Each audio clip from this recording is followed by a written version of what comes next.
Okay, thanks, Jean. You're welcome. All right, good afternoon, everybody. This is the Police and Public Safety meeting, July 7th. It's now 3:37. We'll get started. I'm just going to take some quick attendance. Bill McPartland, I know you're here. Supervisor, you're here. Deputy Chief is on. Deputy Supervisor is on. Town Clerk is on. Town Attorney Briggs is on. Deputy Town Attorney Kim is on. I don't see either of the two judges. I know Judge Scagnelli was trying to get on. It's 8:30 this morning. No Brian Backus. And I've kept Jean in as an attendee. She's just using Laura Robertson's computer to help us facilitate the meeting. If we can just start with a motion to approve June's minutes. Motion to approve the minutes. All right, do I have a second? I will second. All right, thank you, Supervisor. Any opposed? Hearing none, the motion passes to approve June's minutes. Operationally, some of the different laws that have come out regarding police reform, one of the more important ones is the Civil Service Law 50A, which pertains to police disciplinary records. Paul Briggs and I are working on getting a policy and procedure together for the release of those documents. Chief? Yes? So this afternoon, we received a demand to negotiate from the PBA attorney with respect to this very issue. Okay. They want to have a hand in what we determine is foiable and what isn't. Okay. Pursuant to the law, the new law. Okay. Yes. Or the repeal. Okay. Thank you, Paul. I don't have anything else operationally. Anybody else has anything? Nope. Okay. Next, for fleet and equipment. When I typed up the agenda, we were still awaiting word on the completion and shipping date for the 4 new radar signs. I heard from Alexis. She had contacted the vendor. They have all been built. They're just waiting to get the shipping days ready. So when that happens, they'll go to the highway department, who will assemble the units, put them up just for test operation, and then we'll get them out deployed and have them on the rotations to go out and around the town. The deputy chief went out today and just made sure we had downloaded all the current signs so we can have that information prior to redeployment of those signs as well. The only other thing, we are just still awaiting the 3 cars we ordered back in January. We did get a bill date for July for the civilian model, and then they're going further out for the patrol cars. They've not got a build date yet, so August 17th. Okay, well, I understand it's August 17th when we'll get the they'll start the build on those. So hopefully we'll have those within a couple of months after that, and then we can get them upfitted and hopefully have them ready, you know, November or so to get them out on the road. Building. I'm sorry? That'll be one of the late. Yeah, well, with COVID and everything, that really threw a wrench into the gears with the build outs of all the manufacturers, not just Ford. But hopefully they'll get that turned around for 2021 and get a little more up to speed. But we'll be looking to place the order again in January so we can try to stay on schedule as best we can. Get a little ahead of it. With regards to the building, I was now in the meeting. Did you see that she's here? who's in the meeting? Jean. Oh, Jean. Okay, welcome, Jean. Hi, Jean.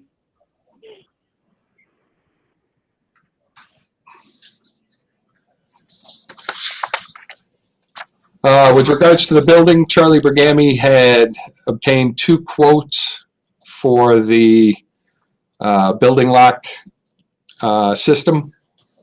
One was from Stanley. The other quote was from TBS, which is a Boston Spa company. We currently use Stanley, which is just really outdated at this point. So we had requested 2 new quotes. I don't have them right in front of me, but there is a price difference between the two. TBS is a higher quote by several $1,000s. The difference between the two, other than operationally, is that the Stanley system relies on a cloud-based platform, whereas the TBS does not. We would be the sole proprietor, as it were, with regards to the TBS system. There is no annual fee with the TBS system, whereas Stanley has an annual fee for the cloud-based system. I believe it was roughly 4 years that it would take for us to make up the difference in the price of the two systems, and we would have complete control over the system of the TBS. It's really the highway department who's in charge of the buildings. So this committee would really have the role of making a recommendation to the highway as opposed to approving one quote over the other. I've looked at both quotes. It's my feeling that the TBS system is a better system. And speaking to Charlie about it, there's a little bit better adaptability, control, future expansion than over the Stanley system, which is a little more limited that way. So we'll make a recommendation, and I think to them, just go with the TBS system. You don't have the fees, and you know, we tend to stick with things for a long time, right? So Right. 4 years are going to be paid for. I mean, our current system is original. You know, I don't know if it's original, but we've had it for a long time. Well, it's the original vendor for this building. We've changed the fob system a couple times. We used to have swipe cards when we first came in, and then eventually we did switch to a key fob, but that was really just changing hardware, not the internal workings, which is really where we're outdated. It'll still be a key fob entry similar to the one we use now, but the inner workings of the infrastructure of it will just be more upgraded and that kind of thing. So that's really what we're looking for. Does anybody else have a comment on that at all? Are we going to have a service contract with TBS for this? Either company, we would have to have a service contract, or essentially gamble and pay as you go for different repairs and that kind of thing. Do we know if Charlie got any numbers on that kind of contract? I don't believe he did. I think his standpoint was it's really the since we own all the hardware, it'd just be the repurchase of different hardware, certainly in the beginning, that either system we would have to buy outright. The software and the computer logic and that kind of thing, we'd have to check into either one for a service contract. But I think initially Charlie wasn't even interested in that, looking at the two quotes. But I can double check with that. Okay. And I can just let everybody know in finance with regards to that, or let Ray know. So would it be the committee's recommendation to go with the TBS system rather than the Stanley? Is there anybody who'd rather go with the other system based on cost? Hearing none. Okay, sounds like the committee will recommend TBS. All right, and I will pass that along to Ray so he can have that for his committee. Anything else for the building? I mean, I can talk just quickly. You know, we've just been keeping up with the disinfecting of the vehicles and that kind of thing. We haven't had the KPM vendor in a few weeks, 3 weeks, I think. Are you interested in having them come? Sorry to cut you off. Jamie Kennedy, the president, was hit by a car. I just spoke with him today. And so he's coming to clean the senior center on this Friday at 10 a.m. I could ask him if he would be willing to still do the Dinscuna Police Department afterwards, if you would be interested. We're always interested. During the week's a little more difficult because then there's a lot more people to have out of the building for a lengthy period of time. If he'd be interested in doing it on an early Saturday or Sunday morning, I would certainly come in and meet him. We will never turn that away since there's no charge to the police department. Got it. Okay. Okay. And I'll just put it under here. So far, the PPEs, we are still in pretty good supply of the N95 masks, regular face coverings, gloves, wipes at this point, and disinfectant. I think, you know, depending on how long this goes, we'll probably have to find some more N95 masks. But at least currently we're pretty good, and we have a lot of hand sanitizer from the county. Go ahead. An inventory, because the law requires that we have a 1 week supply of N95s for law enforcement on hand. So We have have more than that. Yeah, more than that. So when you get to a 1 week, when you get to, like, you know, give me a heads up, because like we said, we finally got the priority N95 vendor since we're law enforcement, and it takes about the 3 to 5 days to ship. So make sure within your, you know, give us a week's heads up, and we can order them quickly. All right, very good. And we're just then waiting on the reopening supplies, the thermometers and that kind of thing. So when we get those, we'll put all that into effect as well.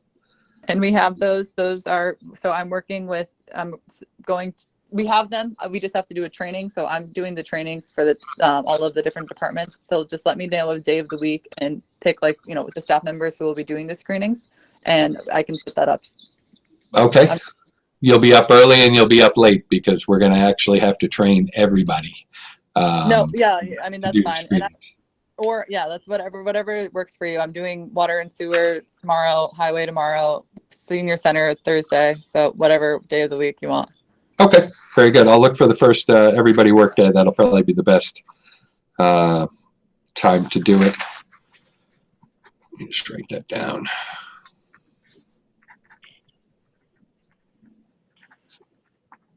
Chief, before citizen issues, I'd like to try to move the agenda around a little bit so we can get Jeannie starts now, if she doesn't have to stay for the entire meeting and listen to everything through her call, and then we can get back on our usual agenda time. Absolutely. So we're going to go to page 2. It's the last item under other, and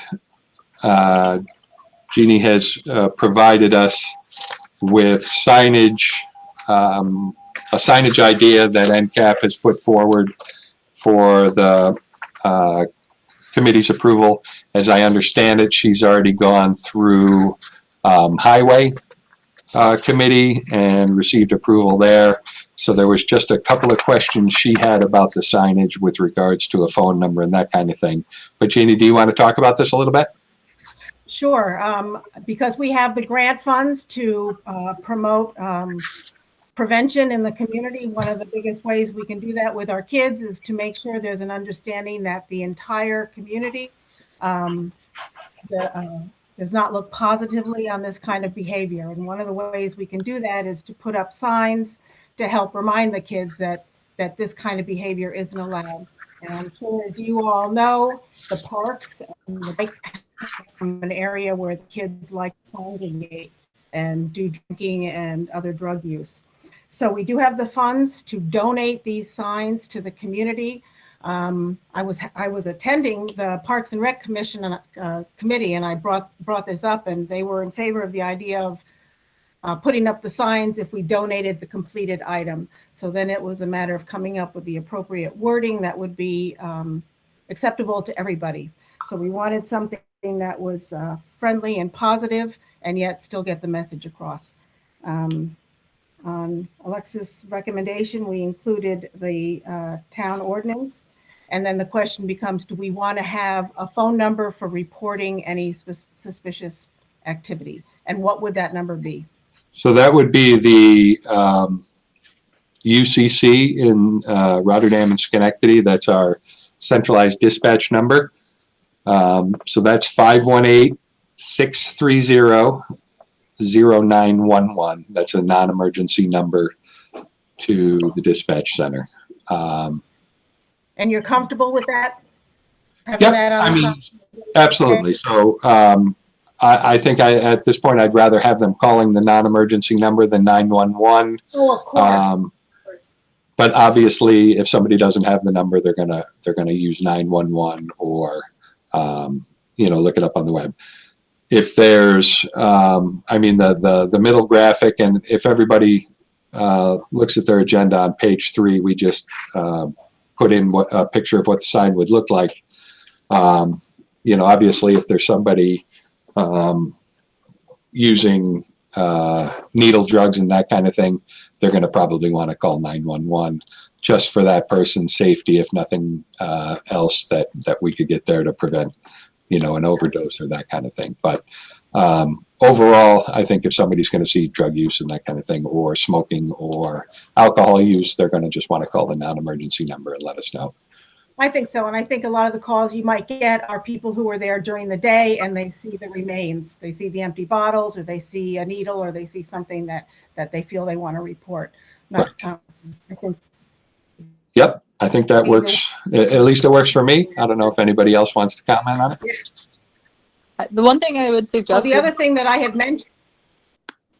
Go ahead. Sorry, I was gonna, it's just in terms of the wording underneath the 3 images, is that just to make it more like affirmative, instead of saying, I would just say alcohol, drugs, and smoking are prohibited in Niskayuna parklands, including the bike path. Rather than say it's not permitted, I would just say because the language of our code says expressly prohibited within the confines of any Niskayuna town park. Okay, so you said are prohibited in Niskayuna parklands and on the bike path? Is that what you said? I mean, I'd say if you want to include, I think, I don't know if you do you want to call it out. I don't think you even need to say bike path unless you want it. There's a specific reason why you want to include that. I would just keep it like very like a declaration. Alcohol, drug use, and smoking is expressly prohibited in Niskayuna parks or at Niskayuna parks. I think I would include the bike path as well, though, just so there's no question to anybody that that's not a Niskayuna park. Do you want to say, so I would say, so would you want to say multi-use path? I mean, but everyone knows what the bike path means. Do I put multi-use path, or do you think it should say bike path? I don't think it really matters unless it's a spacing issue, that there's a room for it. Let me just ask a quick legal question then, Alexis. Is the bike path considered town park, or is that part of the canal way? How's that work? Yeah, that's where it gets a little bit, that's why I was saying, I don't know if we wanted to get into that. It's considered parkland to the extent that, I mean, you can interpret park, so it uses the word, there's Niskayuna town park is used differently than parkland. So like parkland could be like state parkland, but then obviously our town code doesn't apply to that jurisdiction. I mean, I think the bike path, it's a little bit, it's ambiguous. That's why I think it depends on the placement. I mean, if you're putting this sign that says these alcohol, drugs, smoking is prohibited, and it's going to be on the bike path, then it just goes without saying, rather than following. I don't think people are going to be, suing us over this sign. Really. No, I'm just more concerned that if someone is smoking a cigarette on the bike path down and around Lock 7, and people are now calling the police, they're going to expect some type of enforcement. Exactly. And if that's in an area that's not specifically banned by state law that somebody can't smoke there, we're going to look kind of like we have an issue.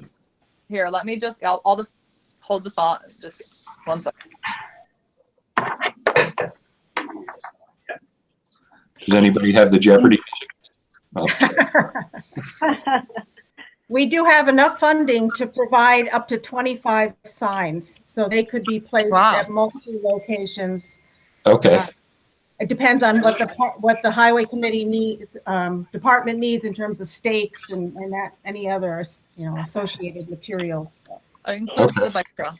Sorry, so not to interrupt. So I'm reading the town park is defined under our code as lands owned or used by the town of Niskuna for the purpose of operating thereon a park area, recreational area, or bike or hiking trail.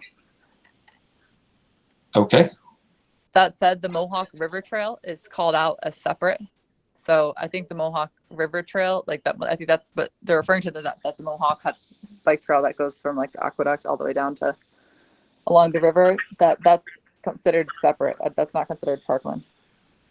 Okay.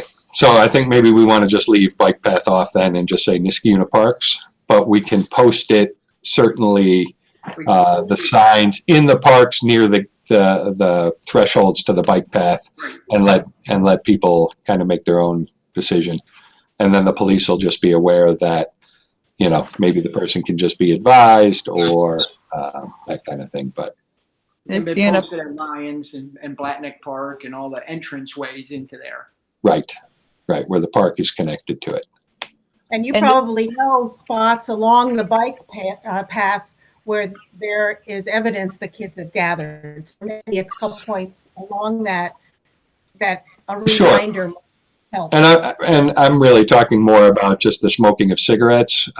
Anything else on there, you can't have, possession of alcohol or consuming alcohol out that way. And certainly hard drugs and that kind of thing. So it's really more about the cigarette smoking. My guess is there'll be some requests from people that people aren't smoking, along the bike path where everybody's trying to be healthy and walk and bike. But that's a pretty minor thing if we have to go there and just say, could you do us a favor? If you're going to smoke, go over here, or, something like that. Right. But I might just leave it off, but we'll post the signs, in areas where, people are coming from the park to the bike path. And I think that'll kind of solve itself. Okay. Then the only other question was color. I know in speaking to Ray Smith in the past, he felt like green was the best color for parks. It might not stand out quite as much, although even with the green, there's quite a bit of color blast there to send it out. But all the other park signs are generally, green in nature. So. Okay, I mean, we would be happy to do multiple colors so that it catches attention, but we will go with whatever the committee recommends. I mean, I would leave that to Ray because ultimately, they're his park. So, Yep. But I just know he's expressed in the past. Yep. Okay, well, I will. I think with the language, I'm a wordsmithing. I don't want to wordsmith too much, but so I would keep it as alcohol, drug use, and smoking is prohibited in Niskuna parks and outdoor recreational areas, because that's what the language of the definition says, and that would cover clearly if we put this, next to. I'm thinking of like the trails at River Road Park, that would clearly be covered. Or if we wanted to put this next to, Avon Crest, where we find, beer bottles next to the basketball courts, that's a recreational area. There's no confusion of whether or not it's a park. Sounds good to me. Sure, can make that change. Absolutely. Thank you very much. All right. Anything else on that from anybody? Thank you, Gene. I think keeping it green is the way to go. I know you want to get multiple colors, but we're trying to like standardize our sign in the town for the parks and stuff like that. So I think if we keep everything the same, it's best. Okay, great. That's fine. Thank you. All right, Gene, take care. Enjoy your day. Thank you. All right. That being said, we're going to head back to page 1 under citizen issues. Just the first thing there, the traffic circle detour River and Rosendale. It's my understanding that both River and Rosendale are going to be closed through the 13th while they finish up the construction on the circle. So there are detours in place. We did receive a couple of complaints about lack of signage, and people end up turning around, on some of the streets that are closer to the circle once they figure out they can't get through. I think that might be more people ignoring signs rather than there not being sufficient signs. But as of the 13th, it's slated to reopen. I don't know if anybody else has been down around that way.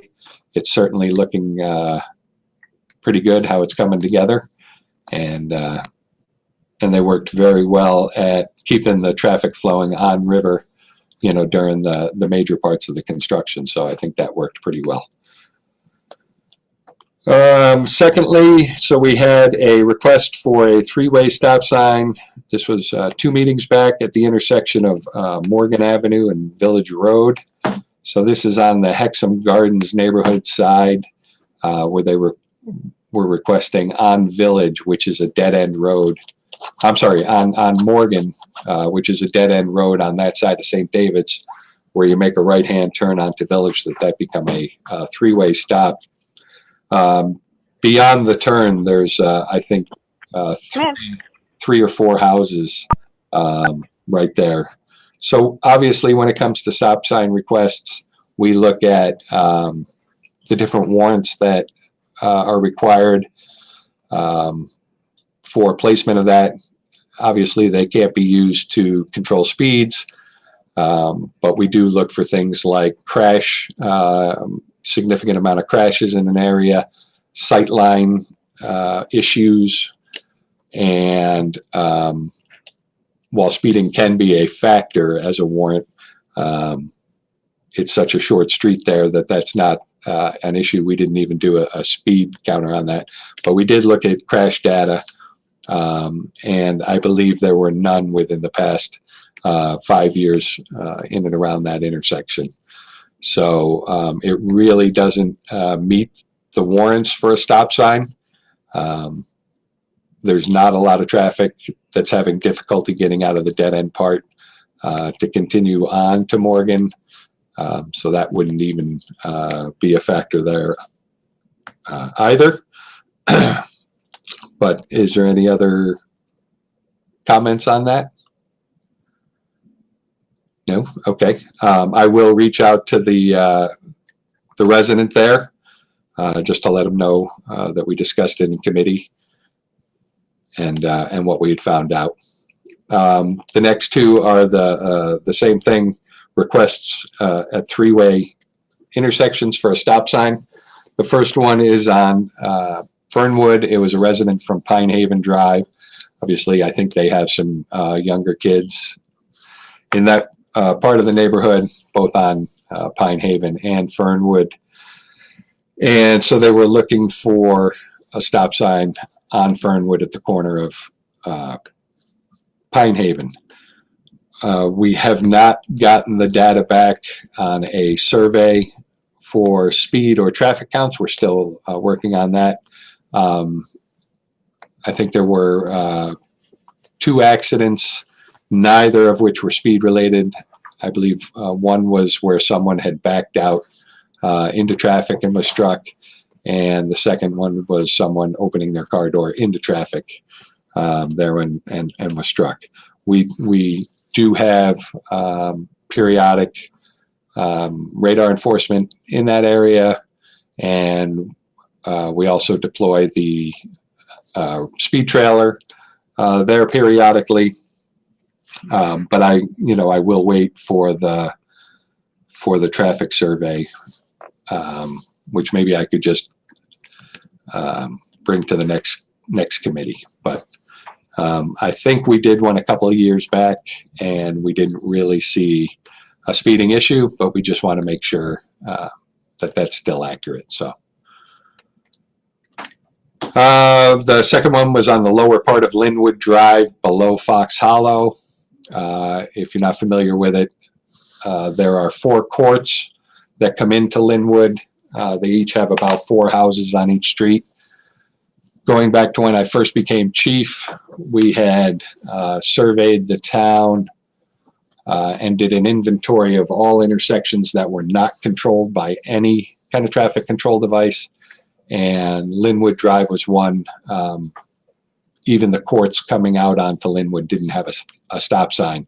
So there was nothing controlling the intersection. So we worked with the highway department. We did get them into the town code, and now each of the courts have stop signs there. So you can't enter Linwood without coming to a complete stop and yielding to the vehicles on Linwood. There we do have one direction of a speed survey done. We have both directions of I think the average speed there was 30. Oh, I'm sorry, 20. 85th percentile was 30. I think the highest speed there was 37. And I'm just going to ask my deputy chief, how many cars? I thought I put your desk 192 maybe. In a 24-hour period, total number of vehicles, this is both directions. No, that's the wrong one. It is. That's Rosendale. So I get it. we'll play the music again while the deputy chief gives me the information.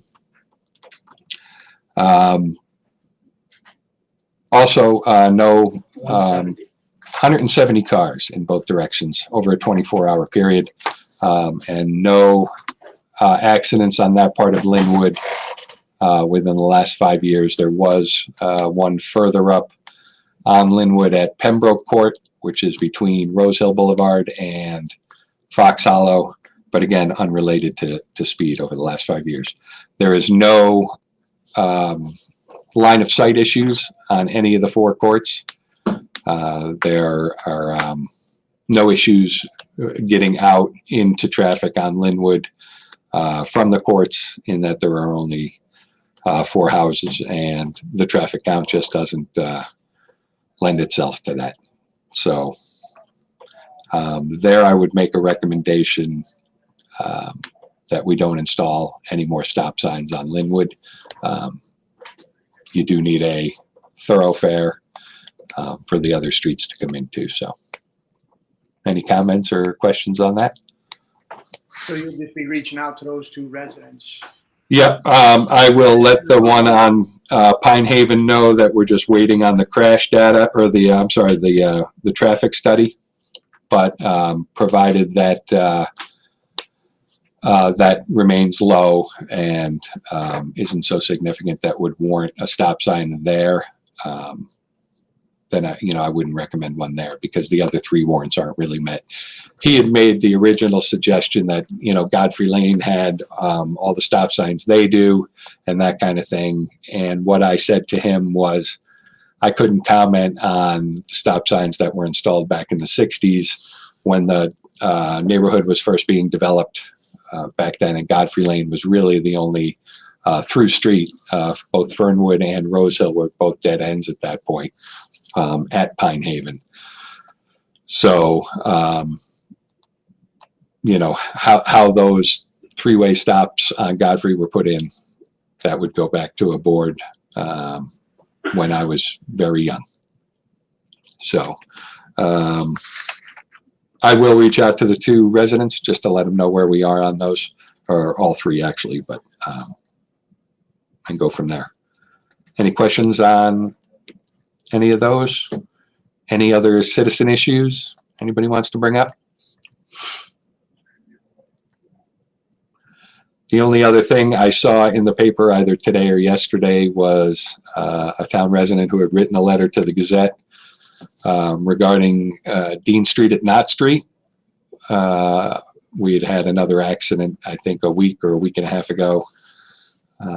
Usually those accidents are personal injury, just based on the fact that it's typically a failure to yield the right of way to people on Knott Street when people are crossing over it from Dean.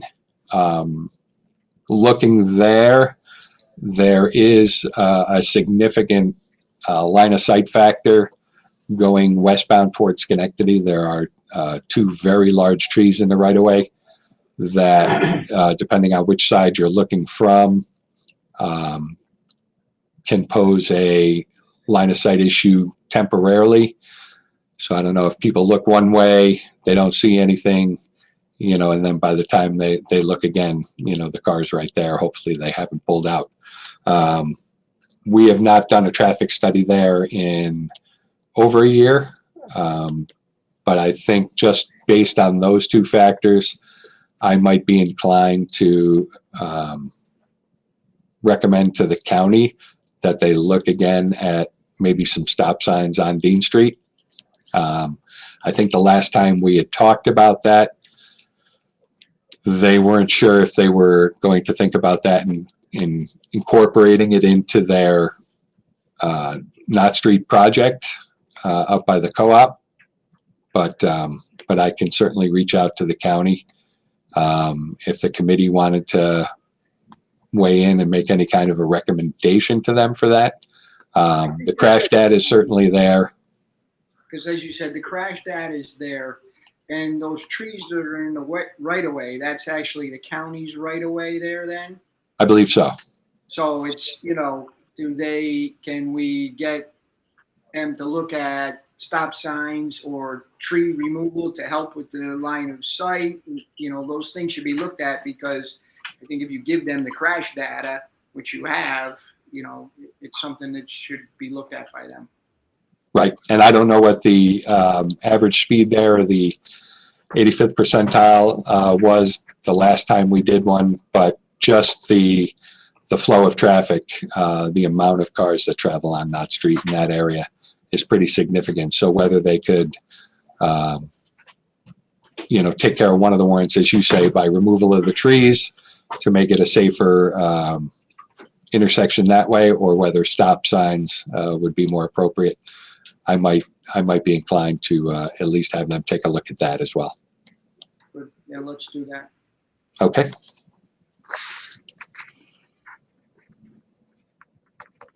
Anybody else have any other citizen issues?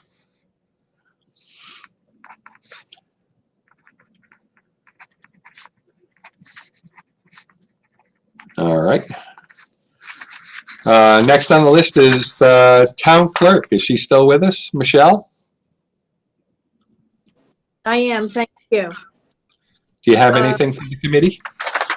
So, we had a conversation a while ago about possibly amending the contract for the APF for shelter fees being collected by the shelter, and I was wondering if we have any progress with that or any comments.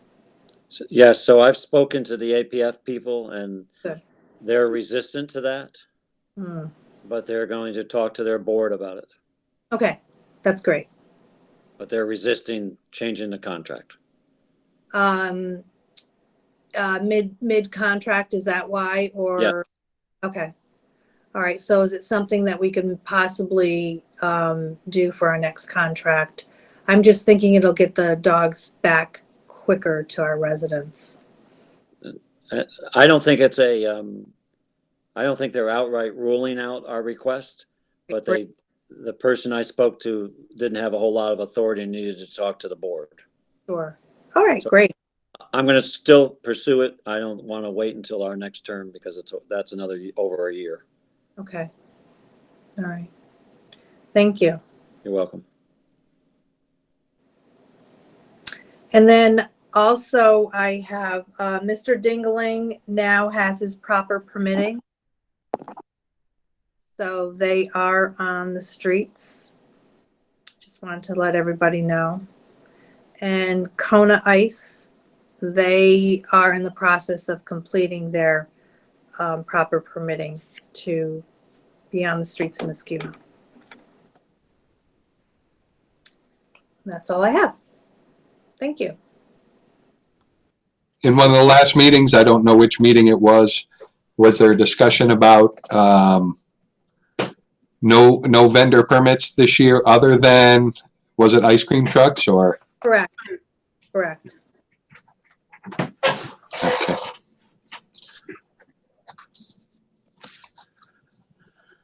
All right. Anything else for town clerk that anybody wants to mention? Thank you, Michelle. Oh, you're welcome. Michelle.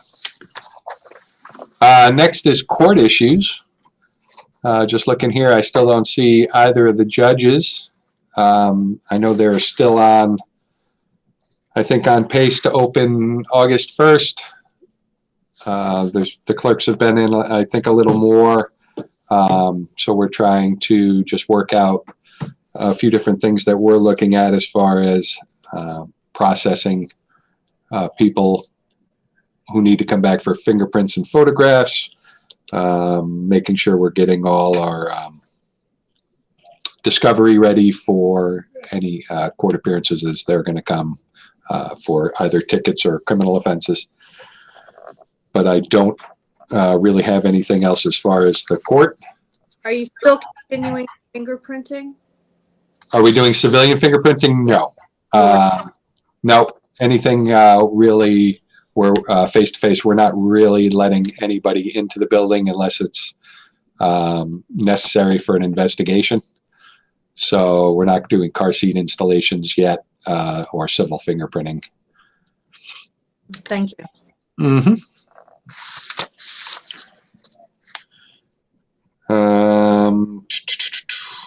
Fire departments, chief. You have a litany of items? No, not really. Things are going well. Starting to open things back up a little bit. The board's going to have their next meeting on Wednesday night. It'll be in person.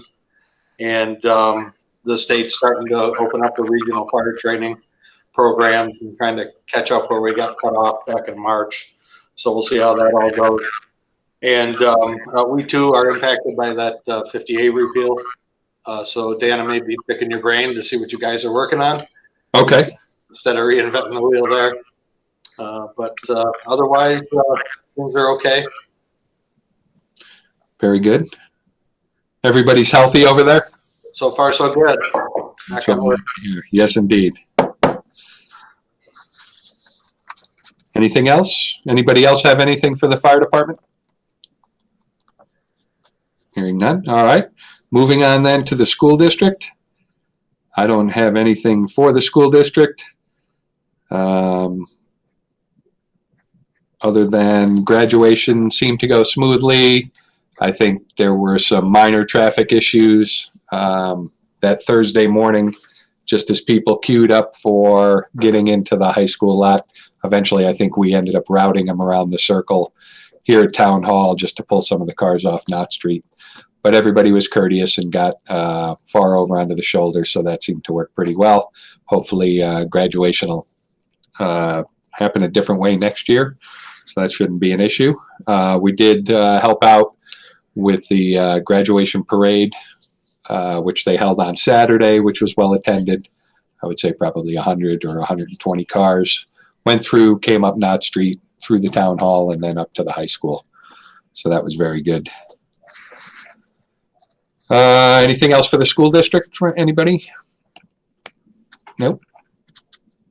Okay. Personnel-wise, this morning, the reason we had to move the meeting, our retired deputy chief, Dick Waterfield, had passed away a few days ago. He was with the police department between 1959 and 1987 when he retired. So, 33 years in retirement is not a bad stretch. He was a long-term member, also with the fire department. We helped to escort the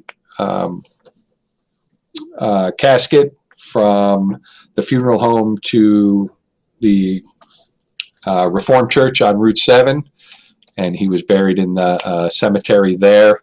I'd just like to single out Patrolman Jeff Relation and Patrolman Josh Wyman, who both stood the honor guard from the time we arrived at the funeral home until the casket was brought out to the cemetery. They stood the honor guard and without relief. So I just wanted to single them out. It was well attended by the fire department and quite a few of our members as well. So it was a nice send off for one of our retirees and long-term chiefs. All the other personnel stuff I have would be more appropriate for executive session. We have already covered the end cap signs. So is there anything else that anybody has that they want to add onto the agenda? You want to go back to the community events where you skipped it? All right, that was a test. You, sir, in your brief substitution role, did well. Community events.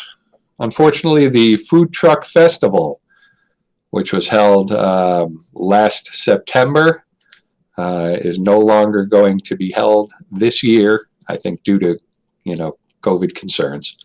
So we'll look forward to seeing them in 2021, and hopefully they can have as good a day that they did last year. So any other community events that anybody wants to talk about that's public safety related? Hearing none. Okay. Anything else? Anything else I missed? All right. Bill, executive session, we can do that.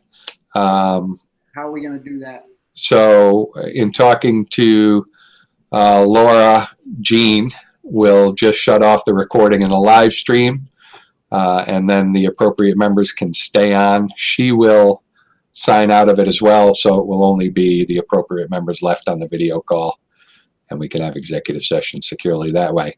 My only caveat to that is anyone who signs out accidentally won't be able to get back in once Jean hangs up. So we'll just want to be careful with that. Do we want to go into executive session? Is there a motion to do that? Motion to go in executive session. All right. Do we have a second? I'll second it. All right. Is there anybody opposed to going into executive session? All right. Just make a note, the next meeting's August 4th, 8 a.m. August 4th at 8 a.m. And then we'll adjourn after executive session, and we won't have any other business before the committee. So thanks everybody for coming. Have a good day. Thanks, everybody. You too. And Jean, if you can disconnect the streaming and the recording, You got it. appreciate it.